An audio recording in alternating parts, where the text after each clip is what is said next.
এবং ফ্যাসিস্টদের যারা সমর্থক তারা এই সরকারি স্থান পাবে না এবং তাদের এখনও বিচার হয় নাই এবং শেখ হাসিনা দেশ ছাড়িয়ে পালিয়েছেন।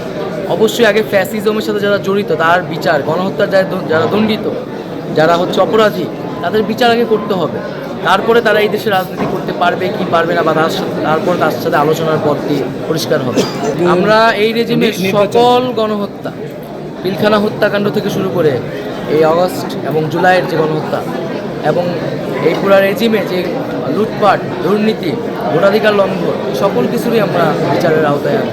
আমরা কিন্তু এই গণঅভ্যুত্থানের অন্যতম প্রতিশ্রুতি ছিল যে গণহত্যা থেকে শুরু করে সরকারের দুঃশাসনের বিচার করতে হবে। তো অন্তত আমরা কিন্তু সেটা একটা ট্রুথ কমিশন হতে পারে বা একটা তদন্ত কমিশন হতে পারে, অন্তত একটা প্রাথমিক উদ্যোগ বা কাজগুলো এই সরকারের থেকেই শুরু করে যেতে হবে। নাহলে মানুষের যে আস্থাটা আমাদের প্রতি আসলে সেই প্রতিশ্রুতির সাথে আসলে বেইমানি করা। কোন মন্ত্রণালয় পাচ্ছেন দায়িত্ব? এই বিষয়ে আমরা প্রধান উপদেষ্টা সহ অন্য উপদেষ্টা আলোচনা এক্ষেত্রে আপনার চ্যালেঞ্জগুলো কি মনে করেন প্লিজ, যদি চ্যালেঞ্জগুলো একটু।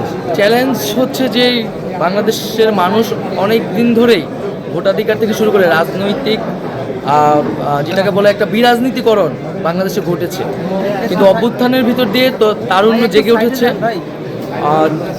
দ্রুত সময়ের মধ্যে আইন শৃঙ্খলা পরিবেশকে ফিরিয়ে আনা একটা চ্যালেঞ্জ হবে এবং সকল রাজনৈতিক দলগুলো, গণতান্ত্রিক দলগুলোকে একত্রে এনে একটা নতুন বাংলাদেশকে প্রস্তাবনা তৈরি করা, সে অনুযায়ী কাজ করা।